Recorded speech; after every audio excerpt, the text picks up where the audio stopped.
Varicose when এই নামটা আমাদের কাছে খুব একটা চেনা নয়, কিন্তু রোগের উপসর্গগুলো রয়েছে সেগুলো কিন্তু খুব চেনা জানা, কারণ আমাদের মধ্যে অনেকেই ভ্যারিকোজ ভেনে ভুগছেন। এই রোগের বিশেষ কয়েকটি উপসর্গ রয়েছে, আর রোগটি অবহেলা করলে সেটি যে কত বিপজ্জনক জায়গায় যেতে পারে সেটা হয়তো আমাদের কাছে অনেকটাই অজানা।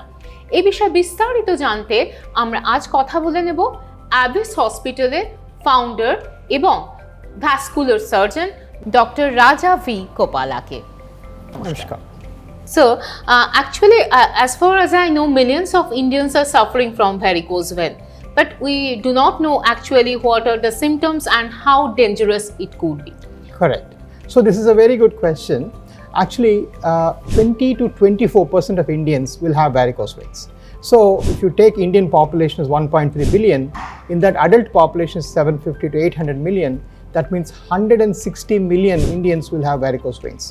In that, 10% will have so much pain that they cannot go to work, and 1% will have ulcer, mane phoda, mane wound, and they cannot do any work if they get an ulcer. So a lot of Indians suffer with varicose veins. In fact, if you ask me, it is more common than even cataract. You know, it's more, you see, there are more varicose veins patients than even cataract. But if you see the number of eye hospitals that are there are many times more eye hospitals than vascular hospitals. So when I came back from United States in 2014 to Hyderabad, I first came there, I noticed that there's not a single varicose veins or a vascular surgery specialty hospital in India, in the private sector. So I opened the first Avis hospital in India, in Hyderabad, and then of course we have spread all over, and we have now 21 branches. But it's a very common problem, and it's a common problem that has a very little solution from the traditional hospitals. The technology we use is very different and very new. So it has to be done by specialists who do only this. It cannot be like that you've done one surgery one day and another surgery another day, then you cannot be good at this. You have to do varicose, you have to do only varicose veins. Actually, so when you talk about a disease, we get panicked, and there are a few questions comes to our mind, like how painful the treatment is. Correct. And how does it cost? Right. So as far as the symptoms of varicose veins are concerned, it is not very bad. The symptoms are mainly around pain, around swelling and color change, and in the last stages you get ulcer, mane phoda, wound. So these are all major problems, and a lot of people suffer with it. So once we decide to treat it, there are basically two methods. One is a traditional method. Suppose a vessel is not working, you treat from outside. You cut, you open, you treat from outside. But now all vascular treatments have become from inside, mane andar se. So when you do from inside, what happens is endovascular. So today in 2024, no vascular patient should primarily go for open operation. They should always go for endovascular, mane something from the inside. That is what the specialty is. What we do at Avis is today we have done more than 25,000 surgeries. All 25,000 surgeries, there is no cutting, no stitching, no anesthesia. The entire operation is accomplished by going inside the vessel. That's called endovascular. So is it so costly? It is not costly at all. Actually, if you ask me, there are two analyses one person should do. One is cost benefit analysis, one is effort benefit analysis. So if you do open surgery, the traditional surgery, 50% will fail. Whether you pay 10 rupees or 10,000 or 5,000, if it fails 50%, you again have to go to the hospital, again have to redo the surgery, again have to take medicines. That effort also has money. Suppose I am employed and I have to go to hospital like for 4 months, my job will go, my 4 months salary will go. Versus the effort of doing a varicose veins under endovascular is 30 minutes. In 15 to 20 minutes, okay, surgery is over, and you go home 3 to 4 hours. No cutting, no stitching, no anesthesia, and 97 to 98% success. So recovery time is minimum. Same day you can go to work. Okay, that is less than a cataract surgery. It is far less than a cataract surgery. Okay, wonderful. But when we are talking about varicose vein and surgery and the treatment, why people would choose Avis Hospital? What's the specialty? Very simple. You know, if anyone has to go to any surgery, the first and only question should not be about price. The first question should be, have you done this surgery before, and how many more of them have you done? Okay. Today, I can bravely say and show you a book of the surgeries performed, which is more than 25,000. So if that is the highest ever performed in India, so the most important thing is the expertise of the doctor. If that is good, everything else doesn't matter. So what we've done in Avis is every step we've made it a process. The way we scan our patient, all our patients are done scanned free of cost before the operation. Then during the operation, then we never charge bed charge, room charge, all is one package. So all that makes our patient's life and journey so much easier. Over 25,000 surgeries so far. Okay, wonderful. Does varicose vein come back after one surgery? It's a very good question. A lot of people have this question, and what happens is in olden days, and even now some people do it, when we used to do open surgery, it comes back in 50%. Okay. Whereas the modern way of doing it, if you do it by experienced doctors, the recurrence is less than 3%. If you do in 100 people, in less than 3% it comes back. Okay. You have opened a new branch in Kolkata, right? Correct. So who is taking care of that branch? Do you visit often or anyone else? So we have now 21 branches, and every branch we follow the same policy. So what happened in Hyderabad is around 2021, just after COVID, in 1 month, 34 patients from Bengal came to Hyderabad. Even now you see so many people come to Hyderabad because of the care. Then I visited Kolkata in 2022 to find out that nobody is doing endovascular procedures to the high quality that we do. So what I did is, I have a close friend and an excellent surgeon, Dr. Saurabh. We took him to Hyderabad, and he has done more than 500 procedures. So 500 procedures in our Hyderabad center is only 1 month. In 1 month you can do 500 because we do so many. So he's come to Hyderabad, he trained him in all the process, the scanning, the pre-operative, post-operative, and if by chance the 2-3% operation fails, he scans and does an injection or something free. That's a process for all our patients.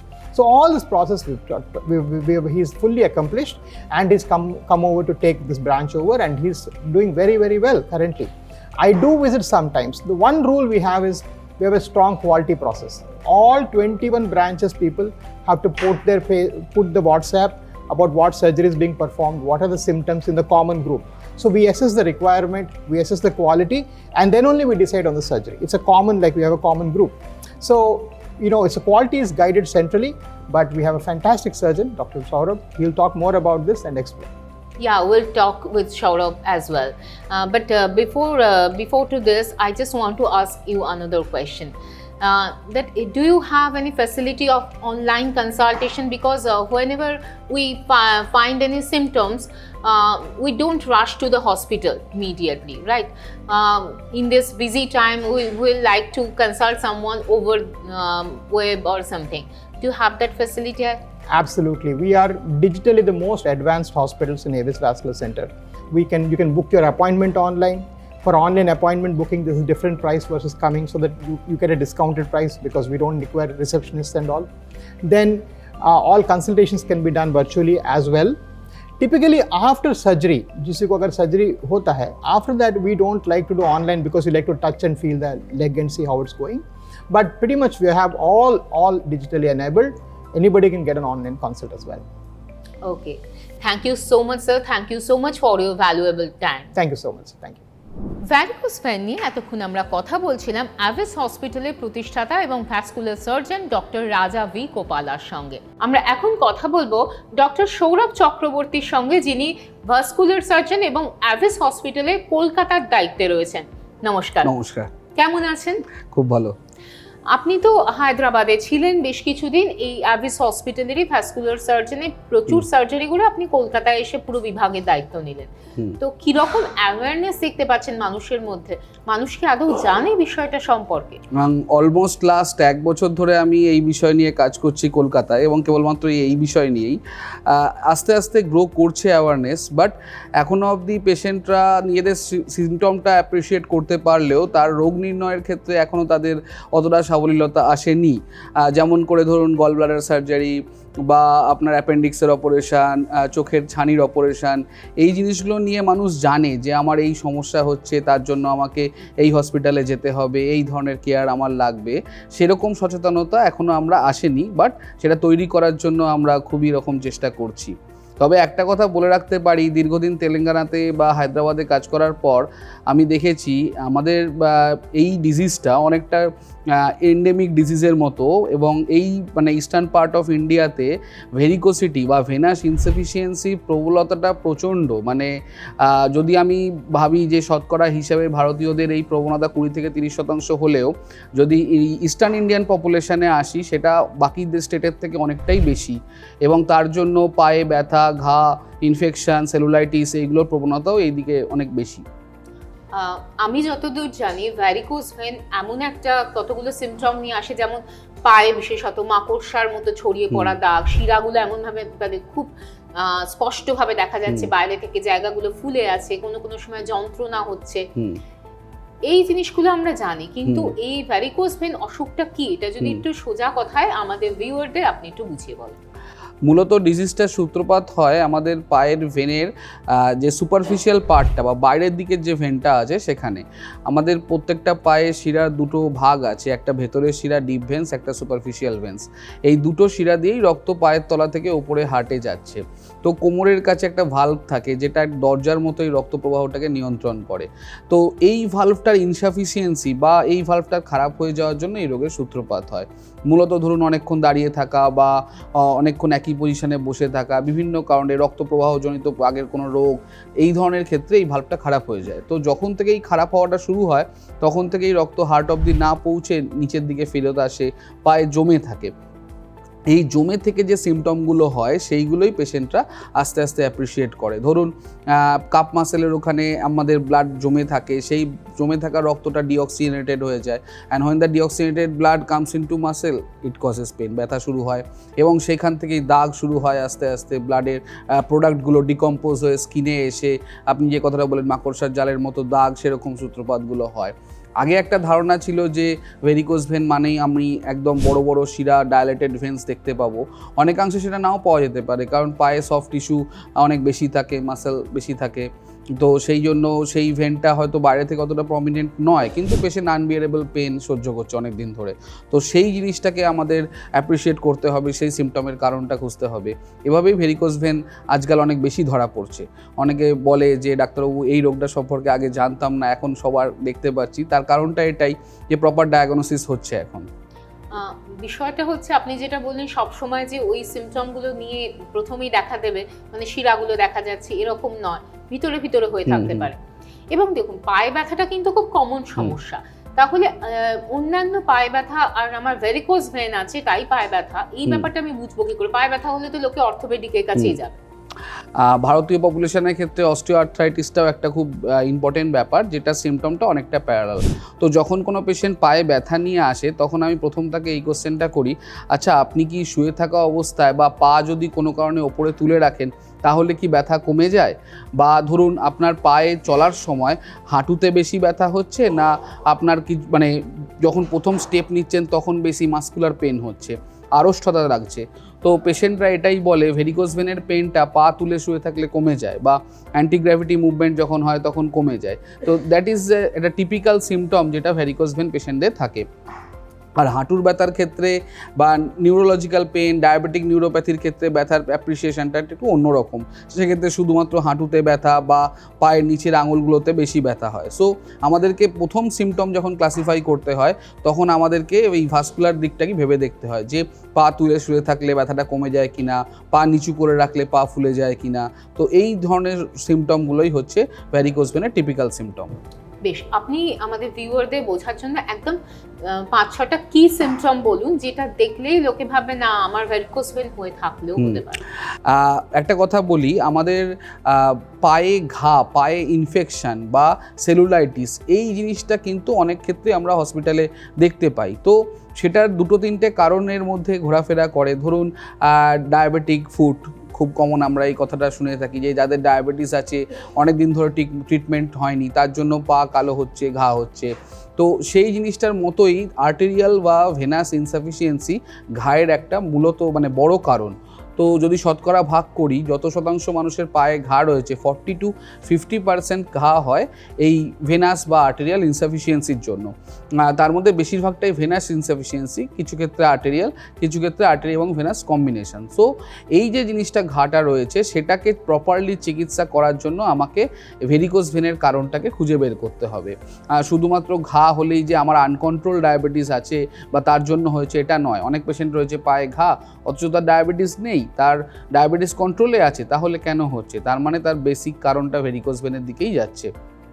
এছাড়া আমার claudication জাতীয় ব্যথা, পায়ে আড়ষ্টতা, আমি কিছুক্ষণ হাঁটতে পারা, এগুলো হচ্ছে আর্টেরিয়াল মানে ইনসাফিসিয়েন্সি বা পায়ে রক্ত না যাওয়ার কারণে ব্যথা, বা একই পজিশনে দাঁড়িয়ে থাকা বা বসে থাকার জন্য যে পায়ে ব্যথা, পায়ে ভেনাস ডাইলেটেশন, ফুলে যাওয়া, পায়ে কালো দাগ, লাইপোডার্মাটোস্ক্লেরোসিস, এই জাতীয় সিমটমগুলো হচ্ছে varicose ভেনের symptom.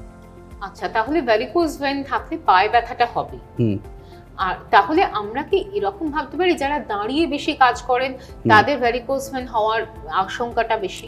Varicose when is totally mechanical disorder, মানে এটার ভেতরে মানে একদম পিওর সায়েন্স আছে। আমার রক্ত যে কোনো মুহূর্তে হার্টে ফেরত যায়, সেখান থেকে রক্ত পাম্পড আপ হয়ে সারা শরীরে ছড়ায়। তো সেই রক্তটাই যখন ওপরে হার্ট অবধি না পৌঁছে নিচে ফেরত আসে, মূলত দাঁড়িয়ে থাকা অবস্থায় মাধ্যাকর্ষণের জন্য। আপনি ভাবুন, আমরা যখন দাঁড়িয়ে থাকি আমাদের পুরো বডি ওয়েটটা এই দুটো পা দিয়ে যাচ্ছে। অতএব যদি ওই ভাল্বটা যেটা প্রোটেকশানে থাকে সেটা যদি কাজ না করে, পুরো রক্তটা গিয়ে পায়েই জমা হবে। আর এই যে ভাল্ব দুটো কোমরে দুটো পায়ে রয়েছে সেটা খারাপ হয়ে যাওয়ার কারণে পুরো রক্তটা গিয়ে পায়ের তলায় জমা হয়, আর সেই জমে থাকার কারণ থেকেই আমাদের ভেরিকোজ ভেনের সূত্রপাত। অতএব যারা দিনে 4 থেকে 6 ঘন্টার বেশি দাঁড়ায়, মূলত তাদের প্রফেশনজনিত কারণে, school teacher, traffic police, sergeant, cook, even যারা বাড়িতে মায়েরা কাজ করেন দাঁড়িয়ে, তো সেই ধরনের ক্ষেত্রেও যে রক্তটা অনেকক্ষণ ধরে যে তলায় চাপ দিচ্ছে, সেখান থেকেই এটা ডিসঅর্ডারটা হচ্ছে। আমাদের যদি মানে আমরা হাঁটাহাঁটি করি সেক্ষেত্রেও হয়তো পায়ের কাপ মাসেলটা কাজ করছে, ব্লাডটা সার্কুলেট হয়, কিন্তু থায় দাঁড়িয়ে থাকলে রক্তের চাপটা এতটাই বেশি হয় সেটা ভেন নিতে পারে না, ভালভ নিতে পারে না, যার ফলে ভেরিকোজ ভেনের সিমটমগুলো র্যাপিডলি বাড়ে, কষ্টটা, ব্যথাটা, ঘাটা র্যাপিডলি বাড়তে থাকে। আচ্ছা, তবে দেখুন, আপনিও যে স্বীকার করবেন আমাদের সাধারণ মানুষের একটা সমস্যা আছে, কোনো কিছুই একেবারে মানে আপৎকালীন অবস্থায় না পৌঁছলে আমরা কিন্তু ডাক্তারদের একটু এড়িয়েই চলি, মানে হাসপাতালে চলে যাওয়া এটা সহজে করি না। কখন যেতেই হবে হাসপাতালে, কোন সিমটম দেখে? এই আপৎকালীন সিমটম বলতে একটা কথা বলে রাখি, বহু পেশেন্ট আসে মানে পেনলেস সাডেন ব্লিডিং, মানে ধরুন বাড়িতে কাজ করছেন, হ্যাঁ পা ব্যথা বা ডাইলেটেড ভেন বা ফুলে থাকা শিরা অনেকদিন ধরেই রয়েছে, বাট হঠাৎ করে প্রফিউজ ব্লিডিং শুরু হলো ওই ফুলে থাকা শিরা থেকে, মানে সে নিজেও হয়তো বুঝতে পারছে না তার ব্যথা নেই বলে, তার বাড়ির লোক দেখছে রক্তে ভেসে যাচ্ছে। এই ধরনের পেনলেস ব্লিডিংয়ের হিস্ট্রি প্রচুর আসে, পায়ে ঘা প্রচুর আসে, সেইটা ইজ এ ইমার্জেন্সি, মানে লাইক ইজ অ্যান ইমার্জেন্সি। কারণ ভেরিকোজ ভেনের ট্রিটমেন্ট অতটা ইমার্জেন্সি নয়, কিন্তু কমপ্লিকেশন যদি থাকে তার ট্রিটমেন্ট আমাদেরকে ইমার্জেন্সি বেসিস করতে হয়। কারণ আমরা এখন যে ধরনের মাইক্রোসার্জারি বা এন্ডোভাস্কুলার টেকনিক ইউজ করি, সেটা যদি কমপ্লিকেশন হয় তখন অনেকটা ডিফার করে যায় চিকিৎসাটা। কারণ এখন আমরা এমন পদ্ধতি ব্যবহার করি যাতে কোনো রকম দাগ ছাড়া, কোনো রকম ব্যথা ছাড়া, কোনো রকম নিশান ছাড়া আমি ভেরিকোজ ভেনটাকে সারিয়ে দিতে পারি। কিন্তু যদি কমপ্লিকেটেড হয়ে যায়, ধরুন একটা আলসার হয়ে গেল, ধরুন একটা ব্লিডিং হয়ে হয়ে জায়গায় চামড়ার ক্ষত হয়ে গেল, সেই ক্ষতটা পূরণ করার জন্য আমাকে অ্যাডিশনাল প্লাস্টিক সার্জারি ডাক্তারবাবুর সাহায্যের দরকার হতে পারে। তো সেই জিনিসটা হওয়ার আগে আমি বলি যে আপনারা আমাদের কাছে আসুন, আমরা ডায়াগনোসিস করে আপনাদের ট্রিটমেন্টের দিকে এগিয়ে নিয়ে যাব। তো যদি আপনার কমপ্লিকেটেড সিমটম থাকে, যে পা থেকে কখনো রক্ত বেরিয়েছে, ঘা হয়েছে, পুঁজ বেরিয়েছে, এনিথিং, তখন তো আপনাদের আসতেই হবে। চেষ্টা করুন ব্যথা বা এই ধরনের সিমটমকে ইগনোর না করে সঠিক জায়গায় গিয়ে চিকিৎসা করানোর। এই সব ক্ষেত্রে, এই ধরুন আপনি যে বললেন যে হঠাৎ করে ব্লিডিং শুরু হওয়া, এই ব্লিডিং কি নিজে থেকেই বন্ধ হয় না হাসপাতালে নিয়ে গিয়ে বন্ধ করা? নিজে থেকে বন্ধ হওয়া বলতে, এই যেহেতু এটা পুরোটাই অ্যান্টিগ্র্যাভিটির জন্য হচ্ছে, পায়ের হিউজ চাপের জন্য হচ্ছে, প্রফিউজ ব্লিডিং হয়, মানে ভীষণভাবে রক্ত বেরোতে শুরু করে। তো স্বভাবত সেই সময় সমস্ত পেশেন্টদেরকেই হসপিটালে তার নিয়ে যায়। তো নাওএডেজ এখন কলকাতাতে অনেক পেশেন্ট আমাদেরকে সেই অবস্থাতেই ইমার্জেন্সি বেসিস ফোন করে। তো তখন আমরা বলি আপনার যে যদি তাড়াতাড়ি হয় তো আমাদের কাছে আসুন, না হলে নিয়ারেস্ট হসপিটালে গিয়ে অ্যাটলিস্ট ব্লিডিংটা বন্ধ করুন, কারণ bleeding is an emergency situation, কারণ we all have just 5 litres of blood, we can't waste that. তো যদি এরকম সমস্যা হয় অবশ্যই নিয়ারেস্ট হসপিটালে যেতে হবে, সেটা যেরকম হসপিটালই হোক, বাট আগে রক্তটা বন্ধ হোক, তারপর আমাদের কাছে আসুন, আমরা ডায়াগনোসিস করব, প্রপার চিকিৎসার দিকে আপনাকে নিয়ে যাব। ভ্যারিকোজ ভেইন সম্পর্কে আমরা সিমটমগুলো জানলাম, আপনি একদম আপৎকালীন পরিস্থিতির কথা বললেন। আমি একটু জানতে চাইবো আর কি কি খারাপ দিকে নিয়ে যেতে পারে যদি এই অসুখটা আনট্রিটেড থাকে? আনট্রিটেড থাকলে সবচেয়ে বড় যে সমস্যাটা হয়, এমন লেভেলে ব্যথাটা বাড়তে থাকে যে পেশেন্টকে তার কাজ করতে দেয় না। মানে আগেকার দিনে ভেরিকোজ ভেনের পেশেন্ট থাকলে তাদেরকে বলা হতো আপনি কোনোভাবেই আর বেশিক্ষণ দাঁড়িয়ে থাকার প্রফেশনে নিযুক্ত থাকতে পারবেন না, প্রফেশন চেঞ্জ করুন, লাইফস্টাইল মডিফিকেশান করুন। তো এই যে সমস্যাটা, এটাই আমাদের এখন যে ট্রিটমেন্ট প্রোটোকলটা আমরা ইউজ করি ভিআরএফ বা অ্যানল, তো সেইগুলোতে এই জিনিসটাতে মানুষকে আমরা সাবলীল করতে পারছি যে আফটার ট্রিটমেন্ট সে তার নর্মাল লাইফে ফিরতে পারে। এছাড়া মানে বেশিক্ষণ দাঁড়িয়ে থেকে অ্যাভয়েড করা, তার মানে হাঁটাচলা করা, এইগুলোই তাকে ভালো করতে সাহায্য করে আর কি। আচ্ছা, এরকম কি কোনো ব্যাপার আছে যে মহিলাদের ভ্যারিকোজ ভেন বেশি হয় এরকম? মানে আমি দেখেছি ইন্টারনেটে কিছু প্রচলিত ডেটা পাওয়া যাচ্ছে। হ্যাঁ, যদি জনসংখ্যার বিচারে আমি সমীক্ষা করি তো ফিমেলদের এর প্রবণতাটা অনেকটাই বেশি। তার কারণ কি, মোস্টলি মেয়েদের ক্ষেত্রে after pregnancy is a hypercoagulable state, আমাদের রক্তের জমাট বাঁধা রক্ত প্রবাহটা অনেক সময় প্রেগনেন্সির সময় চেঞ্জ হয়। তো সেটার জন্য ওই ভালভের ওপর এতটাই চাপ পড়ে যে ওখান থেকে ব্লাড নিচে ফেরত এসে জমে এই ধরনের প্রবলেম ক্রিয়েট হতে শুরু করে। আর প্রেগনেন্সির সময় ইন্ট্রাঅ্যাবডোমিনাল প্রেশার অনেকটা বেশি থাকে, যার জন্য সেই চাপেও অনেকটা ভেরিকোজ ভেন প্রেসিপিটেট করে। আরেকটা কথা বলে রাখি যে এই ধরনের অনেক পেশেন্টদের after pregnancy deep vein thrombosis বা ডিভিটির একটা হিস্ট্রি থাকে। দেখা যায় তার জন্য সেই থ্রম্বোসিসের জন্য তাকে আবার অ্যাডমিশন নিতে হোক, তাকে রক্ত তরল করার জন্য ক্লেকশন ইঞ্জেকশন বা বিভিন্ন ওষুধ খেতে বা ইঞ্জেকশন নিতে হোক, তো এই ট্রিটমেন্টের মধ্যে দিয়ে চলতে হয়। তো সেই যে ডিভিটিটা হচ্ছে তার অনেক কারণ থাকতে পারে, যেমন ইমোবিলিটিটা একটা ব্যাপার, তাছাড়াও তার ব্লাড কোয়াগুলেশনের চেঞ্জ বা তার রক্তে প্রবাহের চেঞ্জ, ভেনাস ইনসাফিসিয়েন্সি, এই ধরনের সিমটম অনেক মানে এই ধরনের কারণ অনেক সময় যুক্ত থাকে। তো আমি বহু পেশেন্ট দেখেছি যাদের ডিভিটির জন্য প্রেগনেন্সিতে অনেক প্রবলেম হয়েছে, পরবর্তীকালে আমরা তাদের ডপলার করে পেয়েছি যে হ্যাঁ তাদের ভেনাস ইনসাফিসিয়েন্সি হয়েছে। তো সেইটাকে ট্রিটমেন্ট করার পর তারা যখন নেক্সট প্রেগনেন্সি নিয়েছে তাদের কোনো রকম কমপ্লিকেশন হয়নি, মানে থ্রু আউট দ্য প্রেগনেন্সি তারা সমস্ত সিকোয়েন্স আনইভেন্টফুল ছিল এবং তারা খুব ভালোভাবেই তাদের কনফাইনমেন্ট করতে পেরেছেন। তো এই ডিভিটি বা এই ধরনের সিমটম যদি আপনার থাকে মোস্টলি আফটার প্রেগনেন্সি বা any time any sudden acute DVT, আপনাকে অবশ্যই ডুপ্লেক্স স্ক্যান করে দেখতে হবে যে আপনার ভেনাস ইনসাফিসিয়েন্সি বা ভেরিকোজ ভেনের জন্য এই ধরনের সমস্যা হচ্ছে কিনা। ভ্যারিকোজ ভেন কি বয়স্কদের সমস্যা নাকি কম বয়সীতেও হতে পারে? যদি ভালভ ইনকম্পিটেন্সি, ধরুন ভেরিকোজ ভেনের কারণের মধ্যে হেরিডিটারি পার্ট একটা মানে বড় ব্যাপার, মানে one of the most important রিজনের মধ্যে হেরিডিটারি বা বংশগত ব্যাপারটা চলে আসে। তো যাদের ক্ষেত্রে এটা হেরিডিটারি, ধরুন আমি এমনও পেশেন্ট পেয়েছি একই বাড়ির বাবা এবং তার 3 ছেলে, তাদের সবাই মানে 4 জনকেই একই দিনে ইভিআরটি করতে হয়েছে আমাকে। সো এই জিনিসটাকে তখনই হয় যখন এটা হেরিডিটারি। তো ওই যে আমি ইনসিডেন্টটার কথা বললাম, সেক্ষেত্রে তার যে ছোট ছেলে ছিল তার বয়স ছিল 18 বছর এরকম।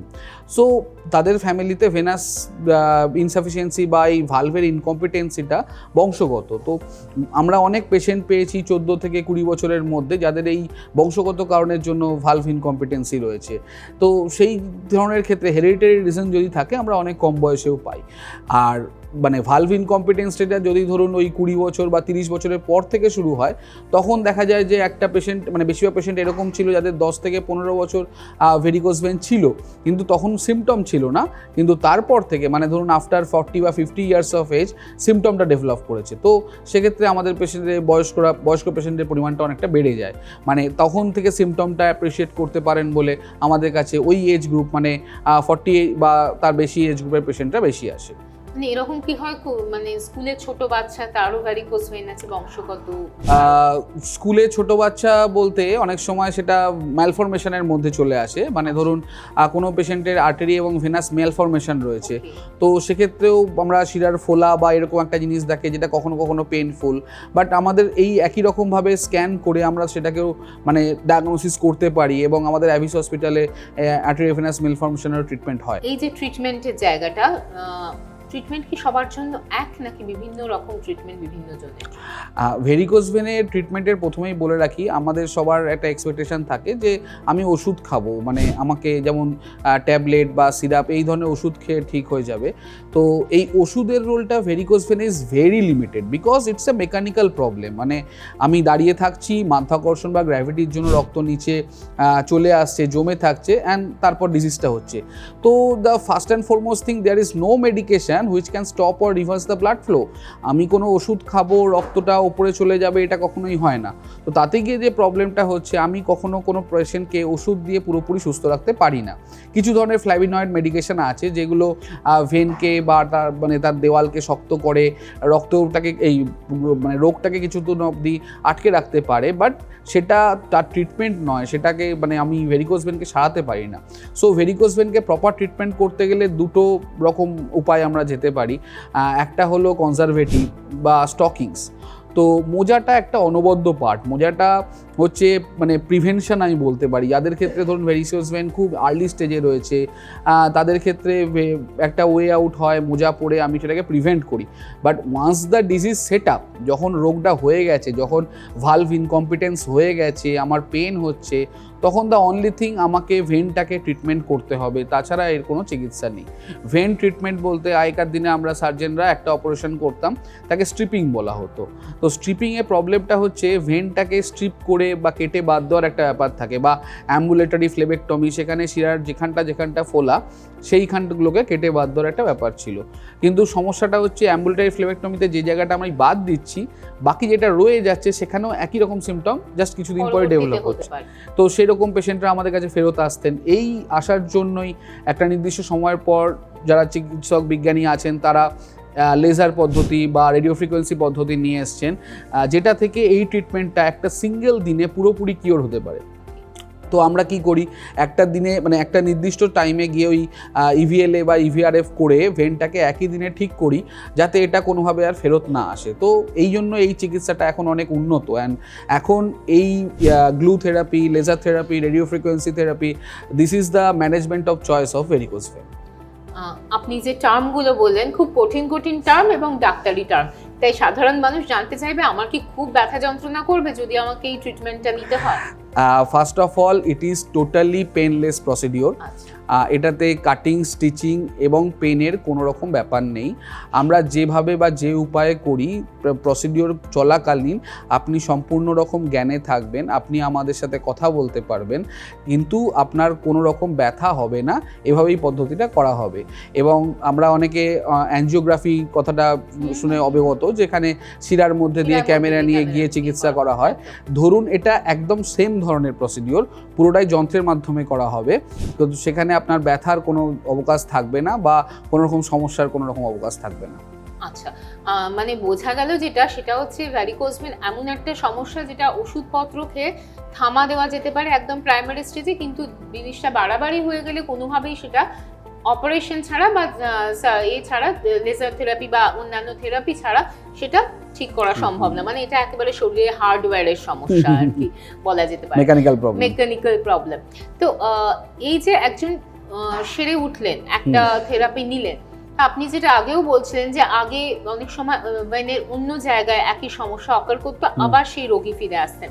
নতুন চিকিৎসা পদ্ধতিতে কি এই ফিরে আসার চান্সটা নেই? না, নতুন চিকিৎসা পদ্ধতিতে যেহেতু পুরো শিরাটার আমরা একইভাবে একই দিনে চিকিৎসা করছি, সেক্ষেত্রে মানে রেকারেন্সের chance is very less, is almost 3%। তো তাও ওই 3%-এর মধ্যেও যেসব পেশেন্টদের বিগত যতদিন ধরে এই পদ্ধতি শুরু হয়েছে ইউজ করা, আমরা স্টাডি করি, আমরা অলওয়েজ একটা ডেটা মেনটেন করি যেখানে স্টাডি করা হয় যার ফিরে এসছে কেন এসছে। এতদিন অবধি ইন্টারন্যাশনাল বা ইউএসএফডিএ অ্যাপ্রুভড সমস্ত ট্রিটমেন্ট থেরাপিতে আমরা যে কটা কারণ পেয়েছি ফেরত আসার, তার মধ্যে মূলত 4টে কারণ। একটা হচ্ছে ডিউ টু দ্য প্রফেশন, মানে prolong standing more than 8 to 10 hours like army, এটা। 2 নম্বর ডায়াবেটিস মেলিটাস। 3 নম্বর তার বডি ওয়েটটাকে যদি আমি মোবিলাইজ না করতে পারি, বিএমআই ইন্ডেক্স যদি 30-র বেশি হয়, সেক্ষেত্রে সেটা একটা বড় কারণ। আর অ্যাডিকশান বা স্মোকিং, এইগুলো একটা মানে ড্রব্যাক হিসেবে কাজ করে। সো এই ড্রব্যাককে কাটানোর জন্য আমরা ফলো আপ করি, তার লাইফস্টাইল মডিফিকেশনের জন্য এনকারেজ করি।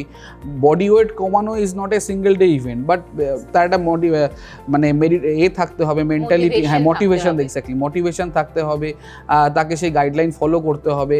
সো ফিটনেস বাড়বে, তো অটোমেটিক্যালি আমরা ভালো মানে ফল পাই।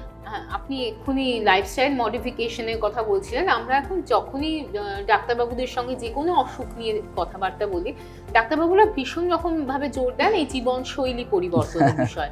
তো এই জীবনশৈলীটা আপনি এই অসুখের ক্ষেত্রে একজন ভ্যারিকোজ ভেন হওয়া আটকাতে বা হওয়ার পর চিকিৎসা পরবর্তীতে জীবনশৈলীটা কিভাবে বদলাবে? বেসিক্যালি মানে এখন আমাদের কাছে যে পেশেন্টরা আসে তারা নিজেরাই বলে, ডাক্তারবাবু বেশ কিছু বছর আগে তো আমি রোগটার নাম শুনিনি বা আমি এ বিষয়ে জানতাম না, তখন কি ভ্যারিকোজ ভেন হতো না?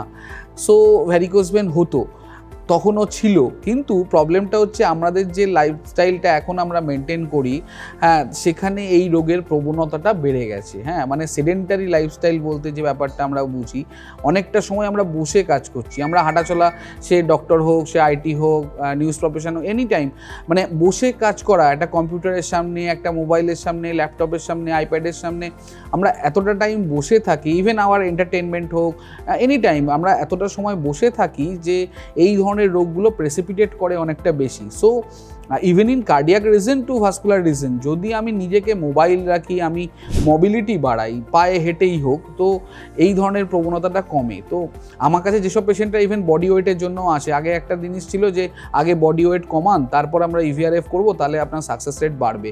কিন্তু সেই পেশেন্টটা বহু বছর ধরে চেষ্টা করে যাচ্ছে বডি ওয়েট কমানোর, কমছে না, কিন্তু তার পায়ে ইভিআরএফ মানে ভ্যারিকোজ ভেনের ট্রিটমেন্ট না করার জন্য ঘা বাড়তেই থাকছে। এখন আমরা এই জন্য তাকে ইভিআরএফ করে তাকে মানে হাঁটা চলার জন্য এনকারেজ করি, তার মোবিলিটি বাড়াই, ফিটনেস বাড়াই। দেখা যায় যে ইভিআরএফ করার পর সে যখন ভালোভাবে হাঁটছে, ট্রিটমেন্টের ভ্যারিকোজ ভেনের ট্রিটমেন্টের পর যখন সে ভালোভাবে হাঁটছে, তার বডি ওয়েট অটোমেটিক্যালি কমছে। তো এইভাবেই আমরা নিজেদের ট্রিটমেন্টটাকেও এখনকার প্রেজেন্ট লাইফস্টাইলের সাথে ম্যাচ করিয়ে জিনিসটাকে এমন জায়গায় নিয়ে গেছি যে কমপ্লিকেশন রেট আর মিনিমাইজড। পায়ে ব্যথা নিয়ে মহিলাদের ভীষণ রকমভাবে সমস্যা, একেবারে এই 18-20 থেকে শুরু হয় পায়ে ব্যথা। এবার এই 80 বছর অবধি মহিলারা বিভিন্ন পর্যায়ে গিয়ে বিভিন্ন রকম পায়ে ব্যথার কমপ্লেন করেন।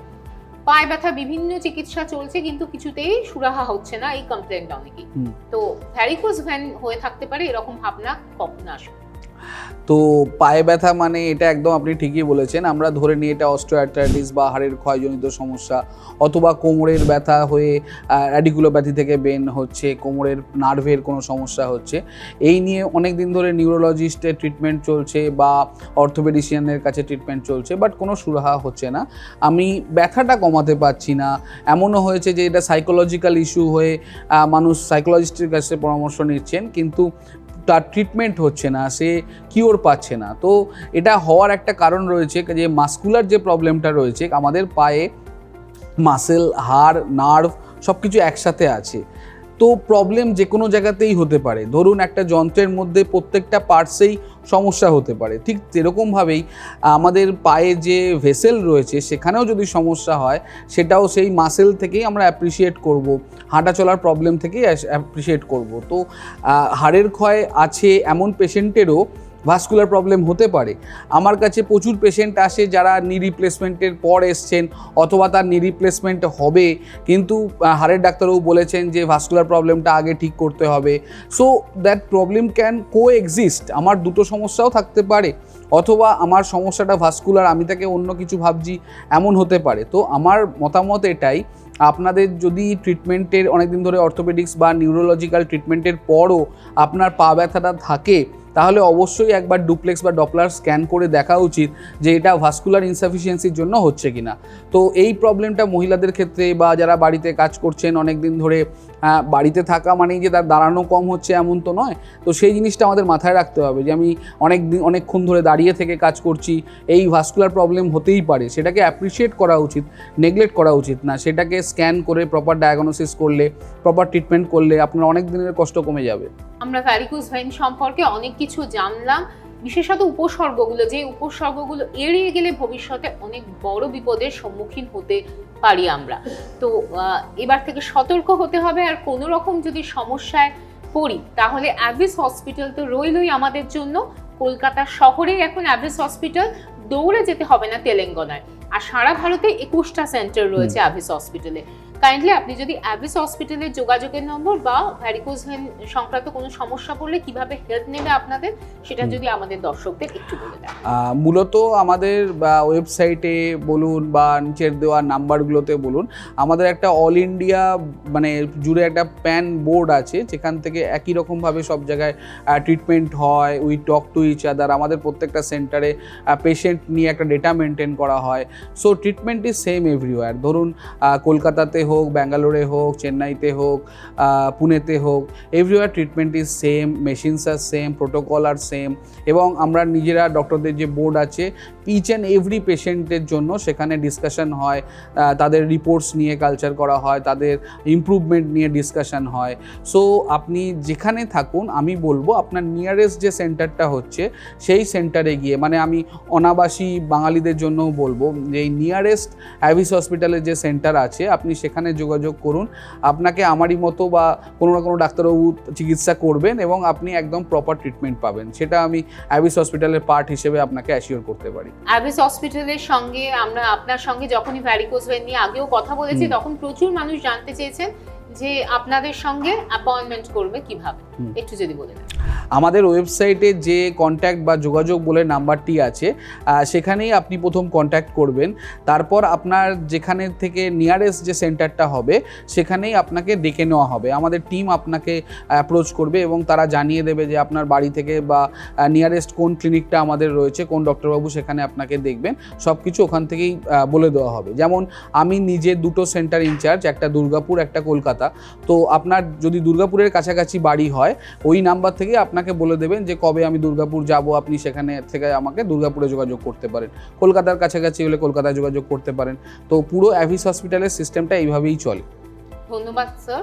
আমরা জানতে পারলাম এই ভ্যারিকোজ ভেইন ভীষণ কমন একটা অসুখ, কিন্তু অনেকটাই নামটা আমাদের কাছে অজানা। সেই সম্পর্কে আমরা এবার থেকে সতর্ক হব। আপনারা সতর্ক থাকুন, সুস্থ থাকুন, আর কোনো সমস্যায় পড়লে যোগাযোগ করুন ডাক্তারবাবুর সঙ্গে। ধন্যবাদ। নমস্কার।